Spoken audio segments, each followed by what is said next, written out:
We'll start this session with the gratitude prayer to Maharshi Patanjali. I will recite the shloka and you all can repeat. Yogena chittasya padena vacham malam sharirasya cha vaidyakena yopakarottam pravaram muninam patanjalim pranjaliranatosmi. Through yoga. And padena vacham malam yopakarot. One who removed the impurities of speech through grammar. Padena refers to through grammar. And sharirasya malam vaidyakena yopakarot. One who removed the impurities of the body through medicine. So why are they saying like this? Through yoga he removed the impurities of the mind. That is through his work Yoga Sutras. And he removed the impurities of the speech through grammar. That is because he wrote another very important Sanskrit grammar work called Mahabhashyam. It is actually a commentary on the Panini's Ashtadhyayi, and even to this day the students of Sanskrit grammar study this in detail. It's a very important work. And he has also written a book on Ayurveda. Through that he removes the impurities of the body. But unfortunately we have lost that work. We don't have that work, but references to that work are found in many books. So we know that he has written this. Now some people may get a doubt. Did the same Patanjali write all the three works, or it was three different Patanjalis? Some scholars also raise this question. But we have solid proof that it is the same Patanjali who wrote all the three works. Bhartrihari, he was a king who later renounced everything, and he has written very important, very popular work called Shatakatrayam, Niti Shatakam, Shringara Shatakam and Vairagya Shatakam. He has also written a very important book on the grammar, which is called Vakyapadiyam. In that book, he has clearly told that Patanjali, the same Patanjali, has written these three works. Similarly, King Bhoja, he was a king who ruled the Madhya Pradesh part of India. He was not just a king, but also a great scholar. He has written a commentary on the Yoga Sutras of Patanjali. And in his commentary, he has clearly mentioned that Patanjali, the same Patanjali, has written all the three works. And also, another person called Chakrapani Datta, he is a commentator on Ayurvedic works. He has also in his work mentioned that the same Patanjali has written all the three works. Now, we talked about the works of Patanjali. What about his life? Unfortunately, we don't know much about his life. This is the case with most Sanskrit poets, also rishis. This is the same pattern we see. We don't get to know much about them. Why is this pattern like this? One of the reasons that I feel is they didn't think that I am the creator of this work. They thought that I am just an instrument through which the divine is giving the knowledge to the people. So they never bothered to write about themselves. And also, there is the language that we speak has an impact on the way we behave. It is a very well-known fact. In Sanskrit, the usage of passive voice is more. Like, for example, I wrote this book is active voice. The book was written by me is passive voice. In Sanskrit, in normal conversation, not very scholarly conversation, in just normal conversation, we use lot of passive voice. So we would say, Etat pustakam maya likhitam. This book was written through me. That is the way the language is used, that is the way people think. So they didn't bother to write much about themselves. But we know a little bit about Patanjali, that he is from Gonarda, a place called Gonarda. Currently this place is called Gonda, and it is in Uttar Pradesh. And his mother is Gonika, because in many places he is referred to as Gonika Putraha, son of Gonika. So his mother is Gonika, and there is a story that she herself was a great yogini. This is just a story without any documented proof, but it is floating around. The story is, Gonika was praying to the sun god. In India, there is a practice of offering arghya. They take water like this and pour it and offer it to the sun god. She did that, and she prayed to get a divine child. And when she opened her palms, she saw a baby snake there. And that snake transformed into Patanjali Maharshi. So Patanjali Maharshi is considered as an incarnation of Adishesha. Adishesha is the snake on which Lord Vishnu sleeps.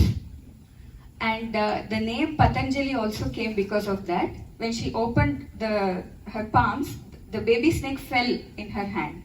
So Patan means falling, Anjali is this posture. So Patan Anjali together became Patanjali.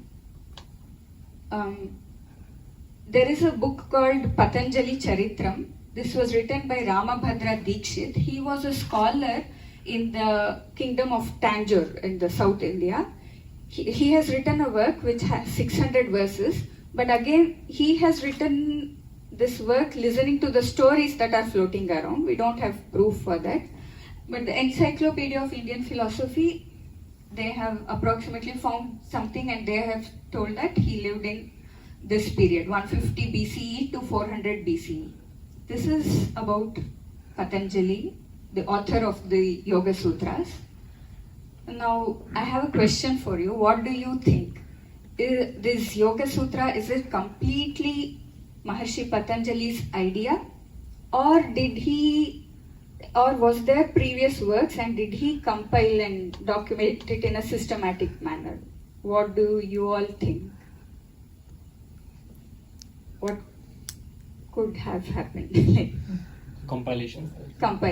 Okay, yeah. We will Patanjali himself reveals the answer to this. We will come to know in a few minutes. So first we will recite the sutras. We will recite 10 sutras, and then I will explain the meaning of the sutras.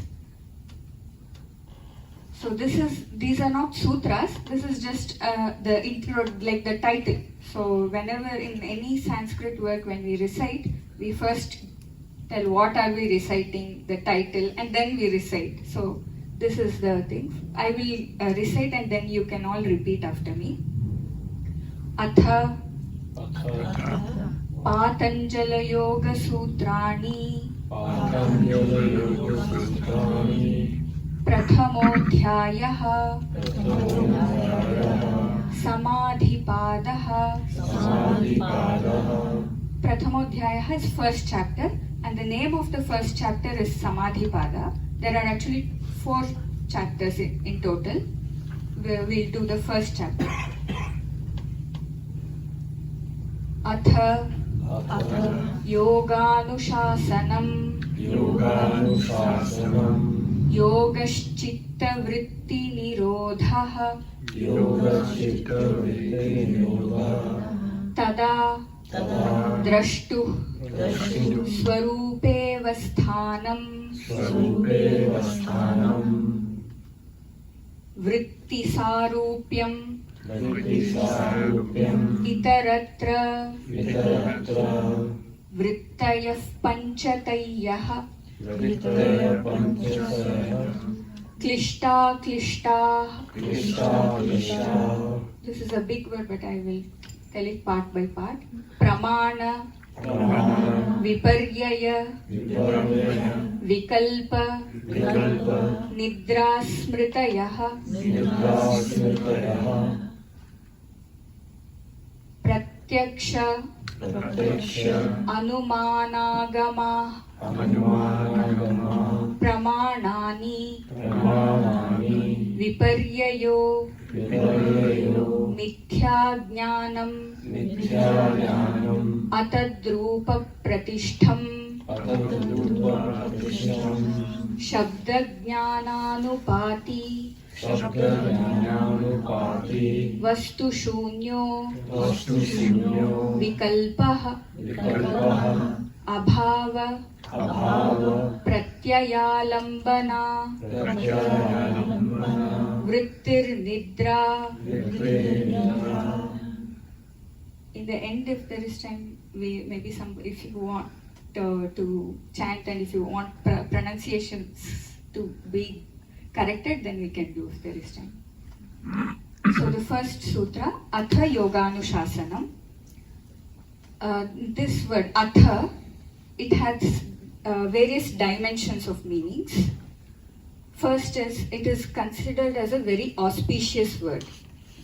There is a very popular shloka which says, Omkarascha Atha Shabdascha Dvavetau Brahmanav Pura Kantham Bhitva Viniryatau Tasmat Mangalika Vubhav. That is, Omkara and Atha. These two came from the throat of Brahman, the primordial supreme being through which everything got created. From his throat, these two words came, so they are considered very auspicious. And meaning, if you see the meaning, the commentary says, Atha ityayam adhikaratah. That is, Atha means adhikara, they say. Adhikara means subject matter. So, what is the subject matter of this text? It is told in the next word, which is yoga. Yoga is the subject matter. And this word Yoganushasanam, it's a compound word. In Sanskrit we call this samasa.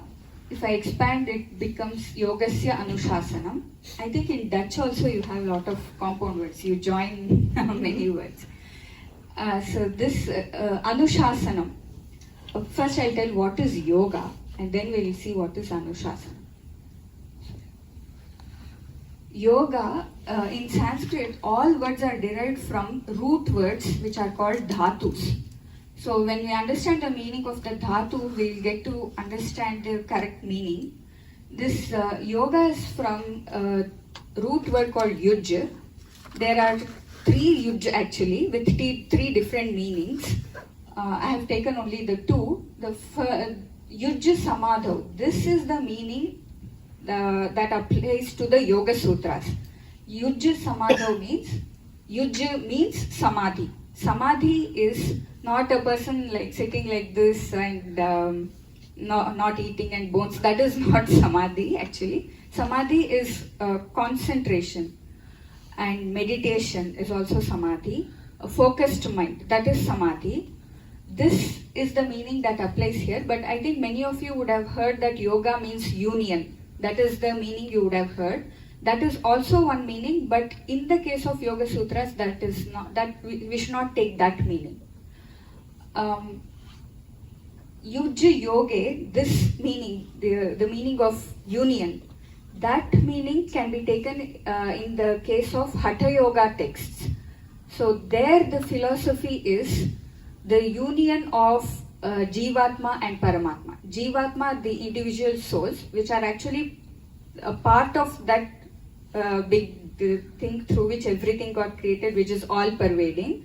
The union of those two is yoga. There are practices to attain that state. But in Yoga Sutra, it is mainly working on the mind. As I told, it is a proper dissection of the mind, study of the mind, how to deal with the mind. That is what the Yoga Sutra is. So here it is Yuja Samadho. In Hatha Yoga, they have another principle, that is the union of prana and apana. That also they focus on. So that is, there are 5 pranas. Prana is the life force energy. It is not just air, but the air which goes within and which is the life force. So there are 5 pranas, prana, apana, udana, samana and vyana. When we normally breathe, we breathe till the chest. if you put little effort, it may go little down. But through the Hatha Yoga practices, they clear all the channels to such an extent that the inhalation, it goes till the bottom. Apana Vayu is the prana which is in the anal region. So they take the breath and push it to that level. So that requires lot of practice. When the apana and prana they join, then that kundalini is there, which is sleeping in all of us, that gets activated. That is how the Hatha Yoga works. But the Yoga Sutras are mainly working on the mind. So Yujya Samadho is the meaning here.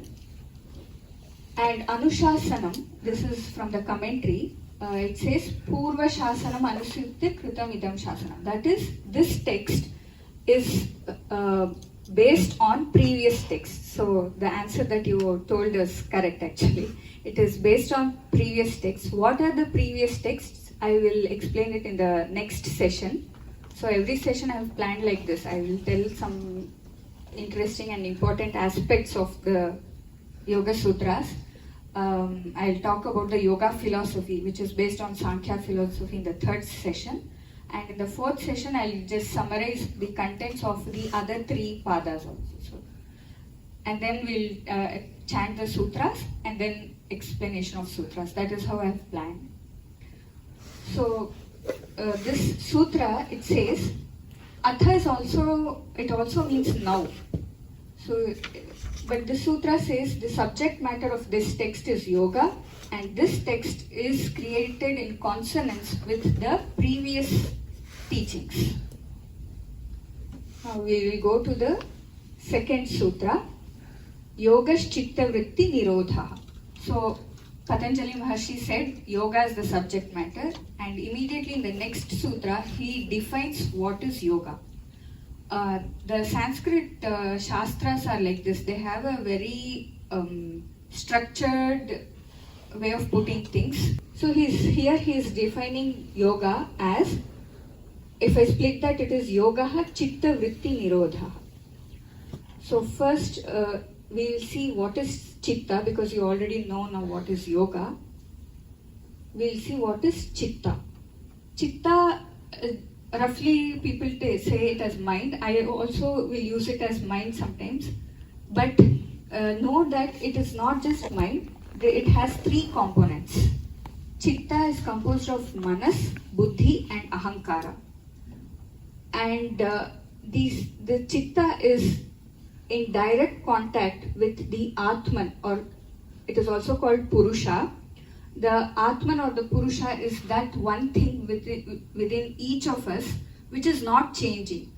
So my thoughts have changed, my body has changed, my intelligence has changed from when I was a 5-year-old girl to now, but still I am Shubha. What is that thing that has not changed? That is that Atman or Purusha. Atman is the word used in the Vedantic field. Purusha is in the yoga philosophy, we use the term Purusha. It's almost the same, there is slight difference, but we don't need to go into the difference. So if I use Atman or Purusha, it means the same. I will keep using it interchangeably. The Atman is not in direct contact with the external world. He is in contact with the manas. This Atman is in contact with the manas, and the manas is in contact with the external world through the sense organs. This Purusha enjoys the world through this manas and not directly. So the manas, what it does is, it receives inputs from the sense organs. And once it receives the inputs, if the inputs are coming, the same inputs are coming constantly, it forms impressions. And this mind, the manas, does not think, it does not, it is called jada. Jada means it doesn't have its own life. It takes the energy from the Purusha only. This manas is reactive. When some stimulus comes from outside, it just reacts. But the buddhi part, it is the intellect. When a stimulus comes, just doesn't react impulsively. It analyzes based on past experiences, based on the learnings, the knowledge that is stored. So it takes all that into account and it analyzes and then responds. And the ahankara, it is ego. What it does is it gives this false sense of identification. So we start identifying too much with our thoughts, emotions because of this ahankara. So chitta is manas, buddhi and ahankara together.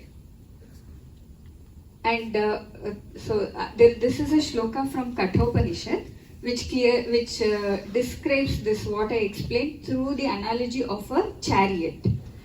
Atmanam rathinam vidhi. So consider the Atman or the Purusha as the person sitting in the chariot. He is the one who is going on a ride in the chariot. Shariram rathamevatu. And the body is the chariot.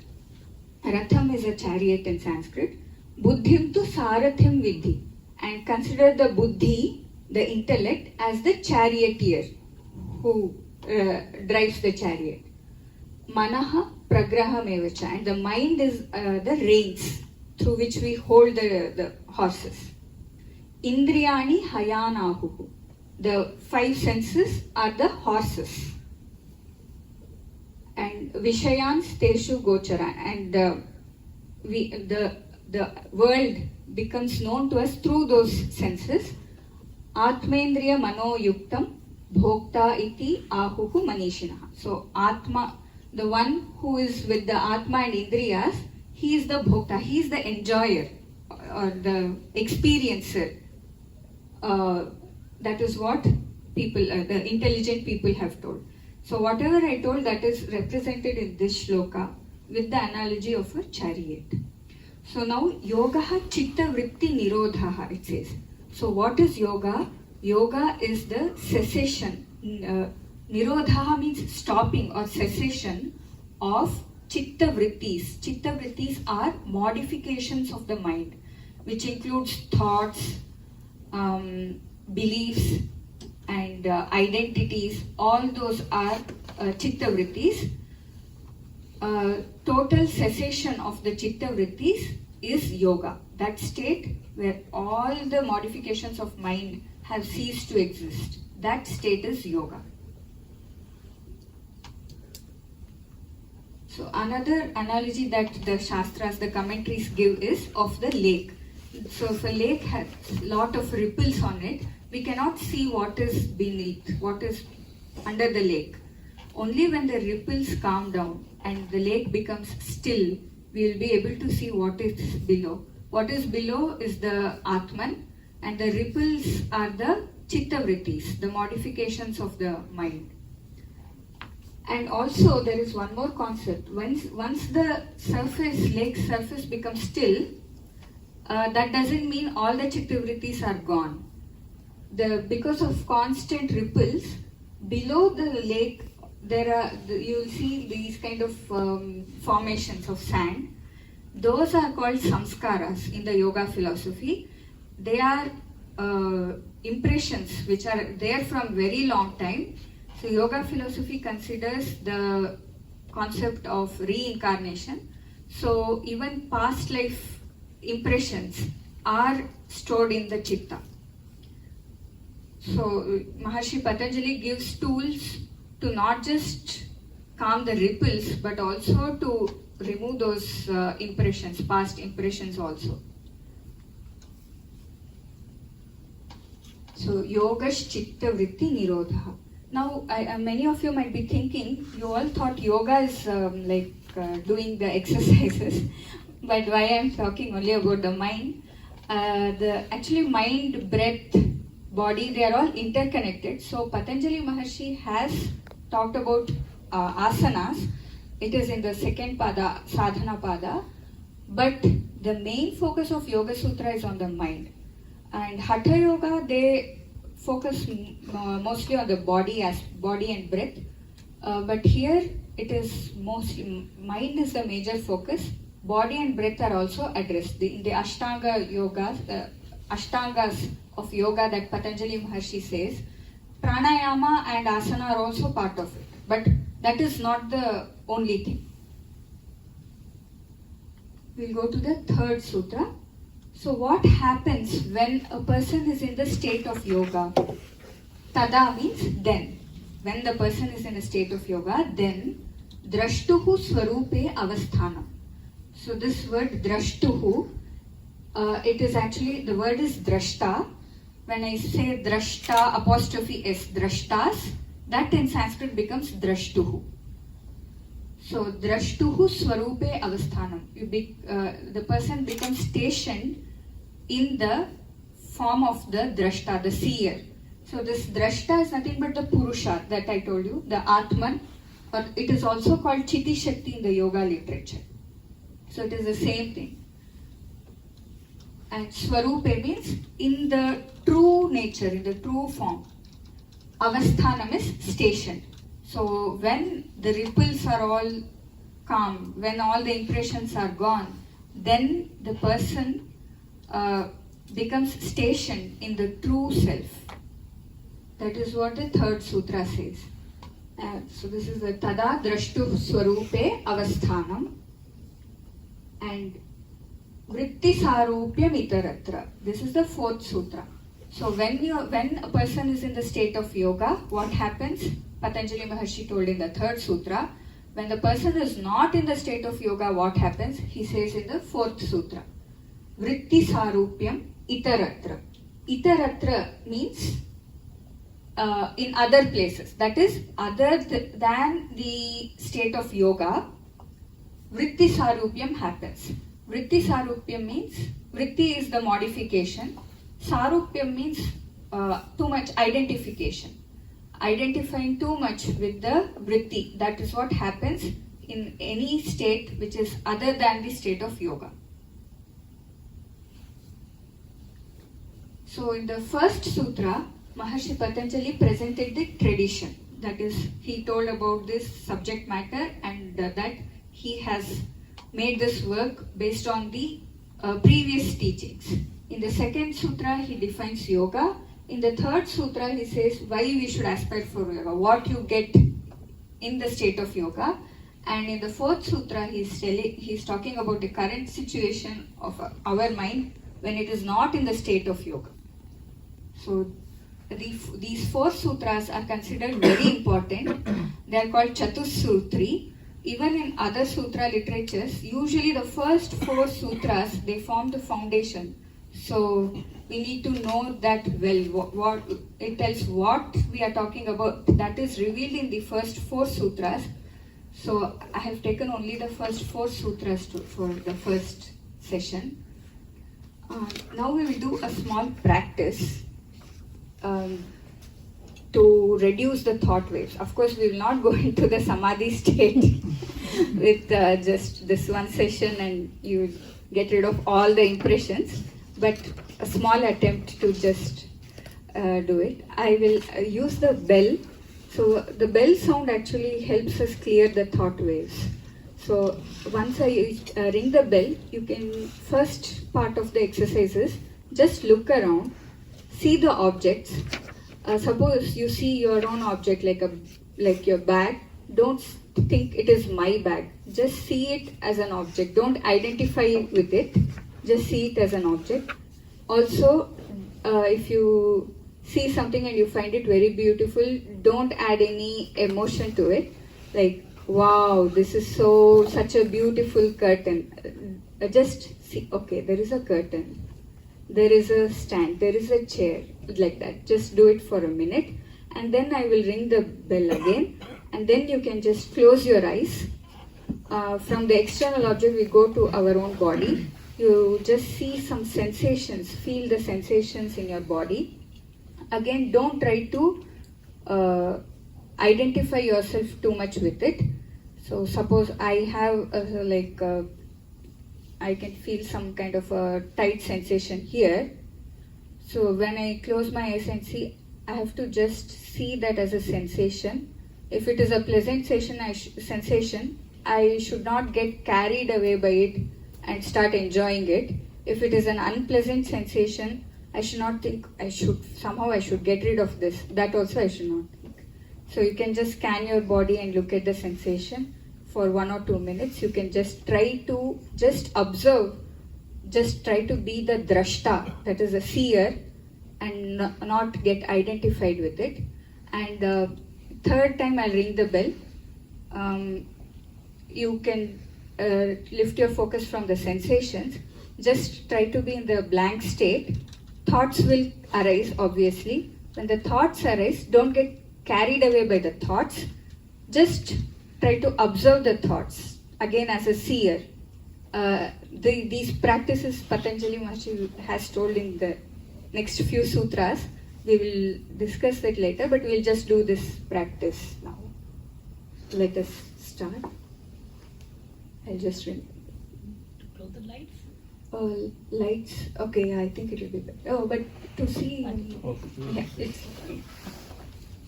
we'll start. First, you keep the eyes open and you can just observe the things around.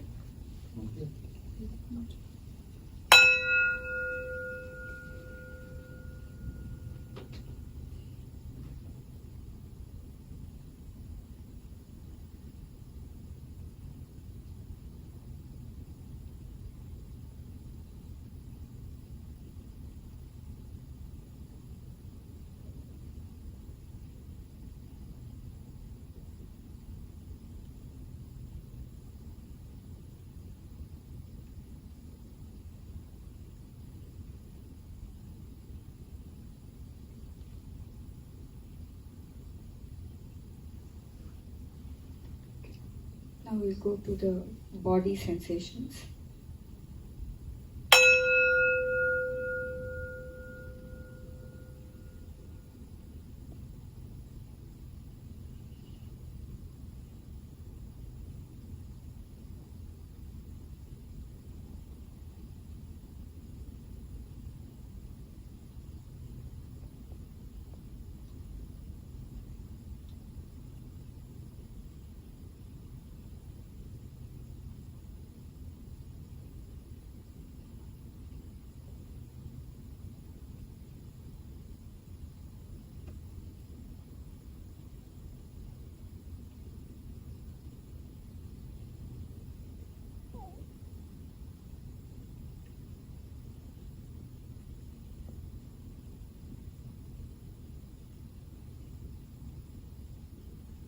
And now the thoughts.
You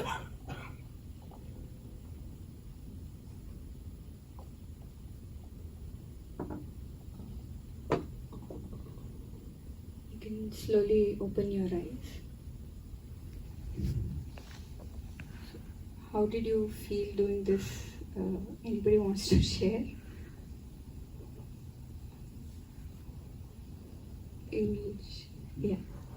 How did you feel when you distanced yourself from the thought, from the sensation? Relaxed, relaxed, more and more relaxed. Okay. Yeah.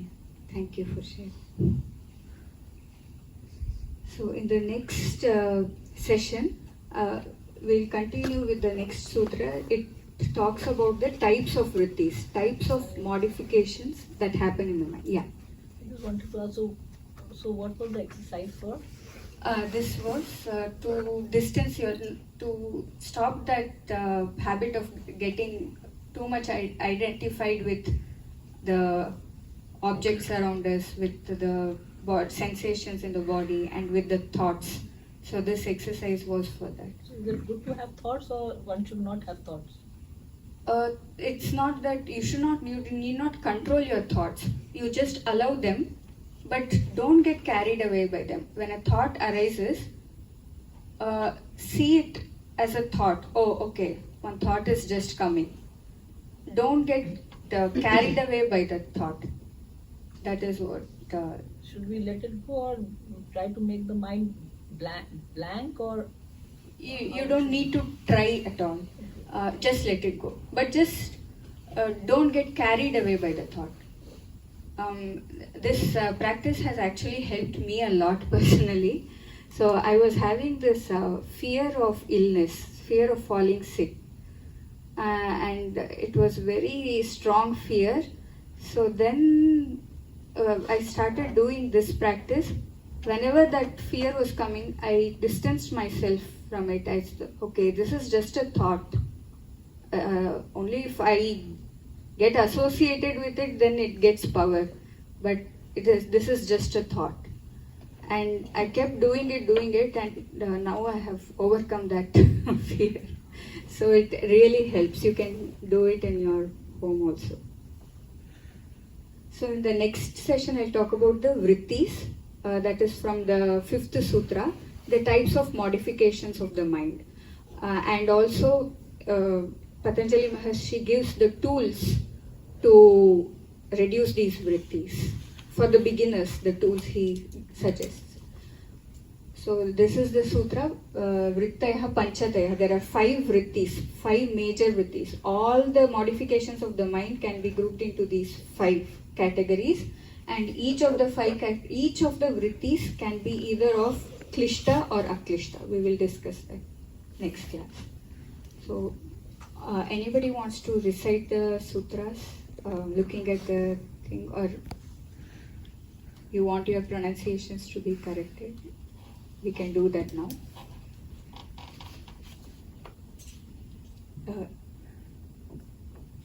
Anybody wants to? I can help you. Yeah. You will tell on your own, you will look in. Atha Patanjali Yoga Sutrani. Patanjali Yoga Sutra. Patanjali Yoga Sutrani. Prathamo Dhyaya Samadhi Pada. Yes. You can continue. Ath Yoga Nushasanam. Yogash Chit Vritti Nirodh. Yes. Tada Drishtu Swarupe. You can split it. Avasthanam. Yeah. If you join it and read Swarupe Avasthanam, or you can say Swarupe Avasthanam. Anybody else wants to do the next part? वृत्ति सारूप्यम इतरत्र. Yes. वृत्तेः पंचतः क्लिष्टा अक्लिष्टः प्रमाण विपर्य विकल्प निद्रा स्मृतेः. Yes. प्रत्यक्ष अनुमान आगमः प्रमाणानि विपर्यो मिथ्या ज्ञानम अतद्रूप प्रतिष्ठम शब्द ज्ञानानुपाति वस्तु शून्यो विकल्पः अभाव प्रत्यावलंबना वृत्ति निद्रा. Pratyalambana Vrittir Nidra. वृत्ति. Yes. Thank you. Okay. So, if this is a peace prayer, but before that, any questions or any discussions you want to have, we can have for a few minutes. Any? What was the meaning? The previous one? Of this one? The previous slide? This one we will discuss it in the Okay. next session. So these are the sutras we will do. So Can you just go back one slide, please? I just want to Yeah. take a picture, I think. this one, yeah. Can I ask? So, I know that the Yoga Sutras is a very skinny little book, Yeah. and there's been many interpretations by many scholars over the years on the sutras, and in fact, a lot of the scholars have slightly different interpretations of them. Yeah. What is your views on that, and which would you consider to be some of the more notable commentators? So I would always go for the older commentaries. Older the better, because because what happens in the sutra so in India we have a lot of sutra literature because it was all memorized. So to memorize small aphorisms were easier, but the commentaries. Why I say older the better, because the disciple of the teacher who wrote the sutra, he would have written a commentary. Sometimes the person who wrote the sutras only would have written commentaries. But those commentaries will be in Sanskrit. So I will always go and refer to those commentaries which are older. In the case of Yoga Sutras, Vyasa Bhashya, that is, this Vyasa is not the Vyasa who wrote Mahabharata, but it is a different Vyasa. That is considered as a very authentic commentary. Is it only in Sanskrit? Yeah, you will find translations of that commentary, but that is considered very authentic. And also King Bhoja's Raja Martanda commentary is also very, people do study that. That is also considered authentic one. And one more is Vachaspati Mishra. Even his commentary is considered very authentic. And those are very old ones. Do you have any more New contemporary recommendations? I would recommend the Ramakrishna Yeah, that's Mission's the famous one, yeah. book. That's everyone I talks think about. from Bihar School of Yoga also. they have Bihar written- School of Yoga, that is yeah, very they are very authentic book. Yes. Say that Yes. again, sorry? The And Bihar? Kaivalya Dham also, Lonavala. These two Okay. books are very authentic. Bihar School of Yoga, I know. I हाँ, don't. Patanjali. Bihar School of Yoga. And what was the second one? Kaivalya Dham. I just want to know, so has the version changed over the years or it is still the same? Meaning the gist must be the same, but has it changed over the years? No, it is the same. Same. Yeah. No, like Ankit ji is saying that Bihar School of Yoga.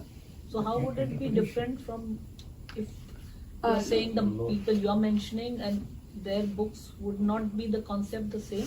Concept, it will be the same. Like she asked, because the commentaries that I mentioned are in Sanskrit. So some books which he can read in English. So for that, authentic places are the You Ramakrishna. mean that translation would be better? Yeah. So was it a difference in the translation or interpretation or commentaries of King Bhoj compared to the other one which you have shown? Or Uh, was there any It will correlation be in mostly same, but at certain points they do differ in their views. So we have to take what resonates with us. But is those minor, small differences important for us? We are not scholars, great. Not necessary, yogis. yeah. So for our practice, Yeah. whatever is needed, Yeah. we can take that to them. Yeah. So those differences they don't matter. Yeah. If like for example you read the Raja Martanda commentary and you feel you resonate with it, you can just go with it. Raja Martanda must be in Sanskrit. Yeah, it must be there. So you can read the translation if you. I don't read Sanskrit. So I have to understand. I have to read The translation of the translation. commentary is available. Yeah. Yeah, so you can read the commentary. So is it online? It's available? I think so. I actually refer to the Vyasa Bhashya on archive.org. There you get all old books are all available, because I didn't bring all the books from India to here. So archive.org is the place where I get all the books. So Patanjali, how much percentage is about doing the yoga? When we, of course, it talks about the mind, the body, the soul, everything. But how much percentage does it give to all that, and how much versus the asanas we do? Asana is just a small part of it. Okay. Mainly it is the mind, because out of the 8 limbs of yoga that Patanjali Maharshi mentions, asana is just one of them. Yeah, that's maybe the same question I would ask is, Patanjali describes a state of mind you can reach, Yeah, and asanas helps us. yes. Because body, breath and mind, they're all interconnected. They're not like separate entities. So the working on the body also has an effect on the mind. Actually, it is said that body is just an extension of the mind. And also the breathing Yeah, and the food. yeah. Breathing also has a lot of impact on the mind. So you would have observed when you are angry, the breath will be fast. So when you start slowing down your breath, the mind also becomes calm. So they are interconnected. So Patanjali has taken them also into consideration. Also, to go into samadhi phase, your body should be fit for it. So with Yeah. your asanas, Yes, yes. with the yam and niyam, you can Correct. keep the asanas and go in the other stage. Yes, correct. So samadhi is a state where it's a state of total absorption, total concentration. So to be in that state, definitely, yeah, body should be fit. Have you been in samadhi? No. Not at all. I'm in the pursuit. But I feel sometimes samadhi is also like, it is total absorption. It need not be like sitting like this and doing. So when I am teaching, I am totally absorbed in what I am doing. So that is also a kind of samadhi, I would say. I think another word would be mindfulness. Yeah, you can like say you it. are putting all Yeah. your focus. But there are different levels of samadhi also, which Patanjali also describes. The final state is where all impressions, everything is gone, and total identification. Now I identify myself as a wife, a teacher, all that. So those identifications are also, everything is, all the impressions are gone, and that state is what Patanjali describes. Actually, it's quite, he takes us to some advanced level also. Also, in that you talk about the third eye, all that also there, like how you focus. No, third eye is, he doesn't describe that. I think all the top sporters also in samadhi. The real top sporters, tennis, whatever, they are completely focused. Doing Yeah. If I can use the word engrossed. Yeah, engrossed. Yeah. It is immersion or something. They use that word. So you're totally into it. Yeah, when I feel sick or I'm feeling very tired or not feeling well, my husband will say, "You go and take class." When I take class, I forget everything. And I after taking class, I feel so refreshed. So it's all in your mind. That Yeah. saying is very correct. I think each one has something like that which makes you feel absorbed, forget everything, being totally into it. Everyone will have some activity like that, I think.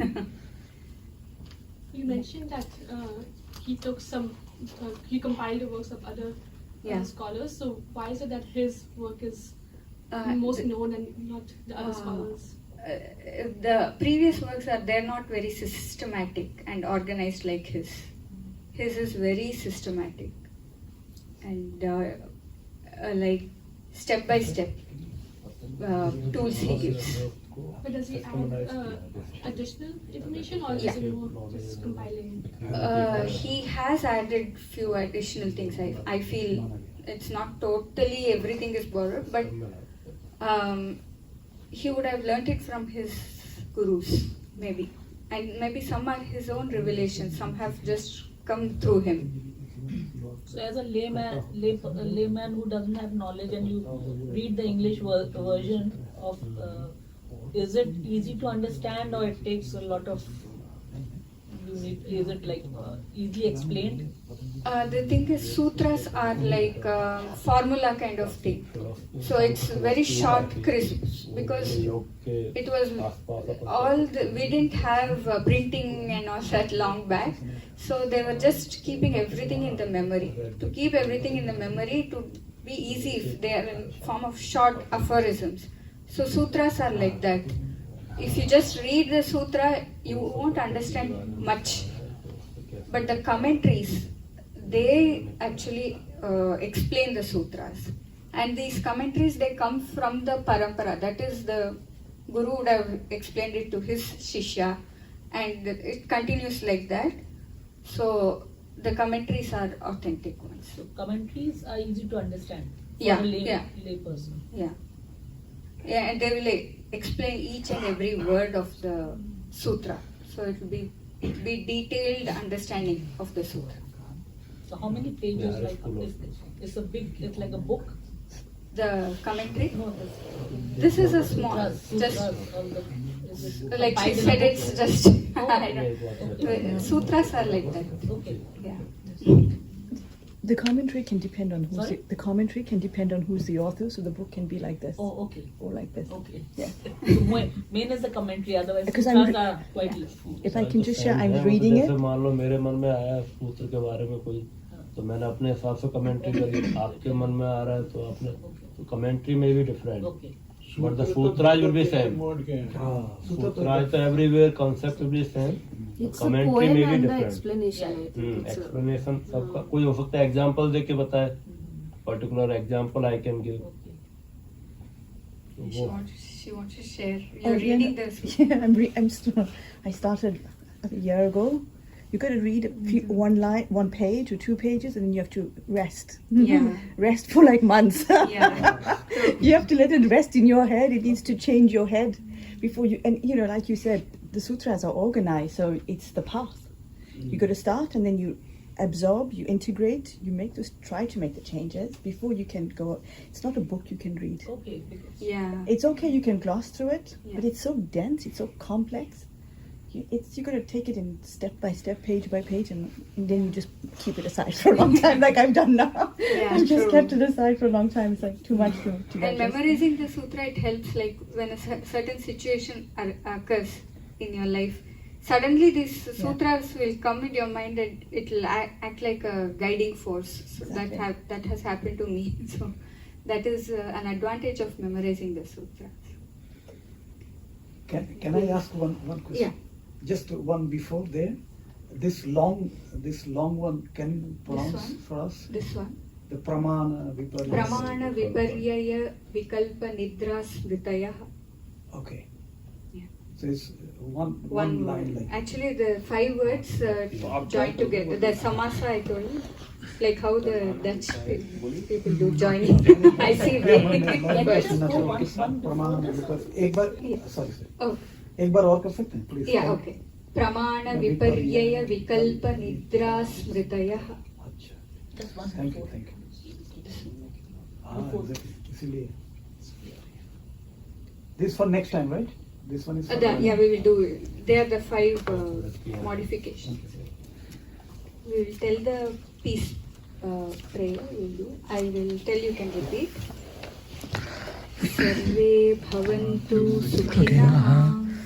सर्वे भवन्तु सुखिनः सर्वे सन्तु निरामयाः सर्वे सन्तु निरामयाः सर्वे भद्राणि पश्यन्तु सर्वे भद्राणि पश्यन्तु मा कश्चित् दुःखभाग् भवेत् मा कश्चित् दुःखभाग् भवेत् ॐ शान्ति शान्ति शान्तिः.